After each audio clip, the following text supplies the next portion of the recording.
जय माता दी भक्तजनों, कैसे हैं आप सब। आप सभी पर माता रानी की कृपा बनी रहे। चलिए आज कथा श्रवण करते हैं श्री वृंदावन खंड के चौथे अध्याय का। चौथे अध्याय में है श्री बलराम और श्री कृष्ण के द्वारा बछड़ों का चराया जाना तथा वत्सासुर का उद्धार। जय श्री कृष्ण। राधे राधे। श्री नारद जी कहते हैं, राजन, सनंद की बात सुनकर महामना नंदराज समस्त गोपगणों के साथ बड़े प्रसन्न हुए और वृंदावन में जाने को तैयार हो गए। यशोदा, रोहिणी तथा समस्त गोपांगनाओं के साथ घोड़ों, रथों, वीर पुरुषों तथा विप्र मंडली से मंडित हो परम बुद्धिमान नंदराज दोनों पुत्र बलराम और श्री कृष्ण सहित रथ पर आरूढ़ हो वृंदावन की ओर चल दिए। उनके साथ गौओं का समुदाय भी था। बूढ़े बालक और सेवकों सहित अनेक बछड़े चल रहे थे। यात्रा के समय शंख बजे और नगारों की ध्वनि हुई। बहुत से गायक नंदराज का यशोगान कर रहे थे।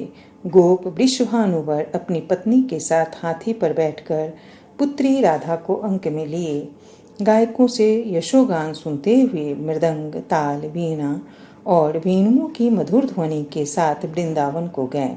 उनके साथ भी बहुत से गोप और गौओं का समुदाय था।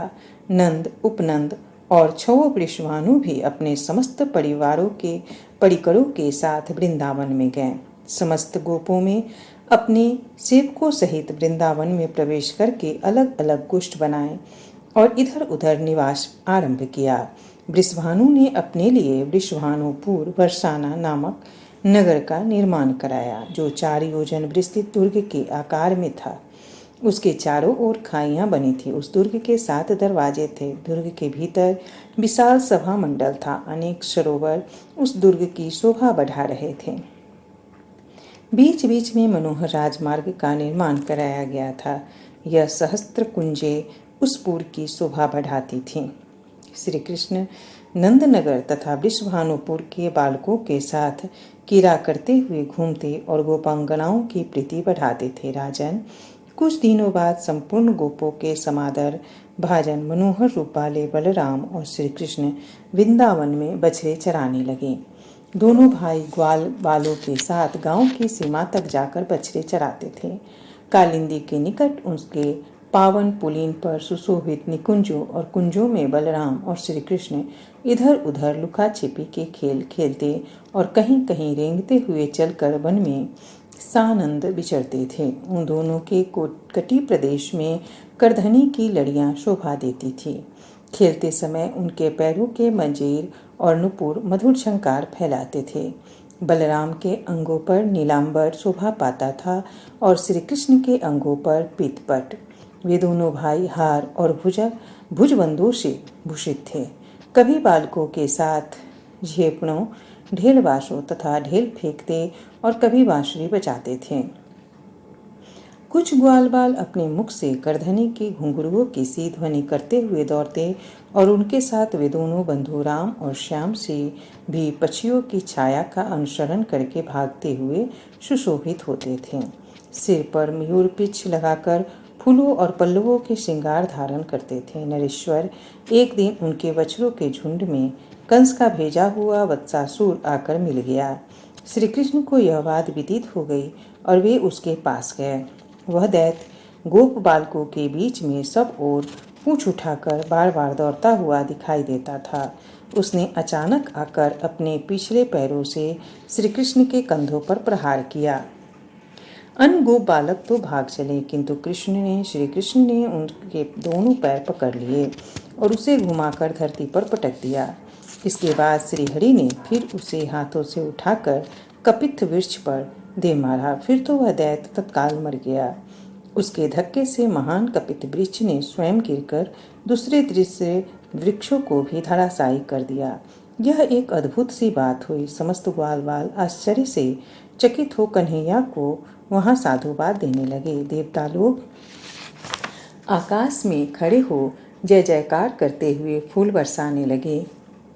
उस दैत्य की विशाल ज्योति श्री कृष्ण में लीन हो गई। बहुलाश्व ने पूछा, मुनि, यह तो बड़े आश्चर्य की बात है, बताइए तो इस वत्सासुर के रूप में पहले का कौन सा पुण्यात्मा पुरुष प्रकट हो गया था जो परिपूर्णतम परमात्मा श्री कृष्ण में विलीन हुआ। श्री नारद जी बोले, राजन, मूर के एक पुत्र था जो महादैत्य प्रमील के सामने नाम से विख्यात था। उसने देवताओं को भी युद्ध में जीत लिया था। एक दिन वह वशिष्ठ मुनि के आश्रम पर गया। वहां उसने मुनि की होमधेनु नंदनी को देखा। उसे पाने की इच्छा से वह ब्राह्मण का रूप धारण करके मुनि के पास गया और उस मनोहर गौ के लिए याचना करने लगा। महर्षि दिव्यदर्शी थे, अतः सब कुछ जानकर भी चुप रह गए, कुछ बोले नहीं। तब गौओं ने स्वयं कहा। श्री नंदिनी बोली, दुर्मते, तू मूर का पुत्र दैत्य है, तो भी मुनियों की गौ का अपहरण करने के लिए ब्राह्मण बनकर आया है, अतः गाय का बछड़ा हो जा। श्री नारद जी कहते हैं, राजन, नंदिनी के इतना कहते ही वह मूर पुत्र महान गोवत्स बन गया। तब उसने मुनिवर वशिष्ठ तथा उस गौ की परिक्रमा एवं प्रणाम करके कहा, मेरी रक्षा कीजिए, रक्षा कीजिए। गौ बोली, महादैत्य, द्वापर के अंत में जब तू श्री कृष्ण के वचनों में घुस जाएगा, उस समय तेरी मुक्ति होगी। श्री नारद जी कहते हैं, उसी शाप और वरदान के कारण परिपूर्णतम पतित पावन साक्षात भगवान श्री कृष्ण ने दैत्य वत्सासुर विलीन हुआ, इसमें विस्मय की कोई बात नहीं।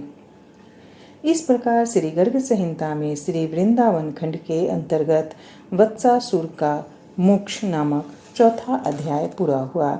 धन्यवाद दोस्तों।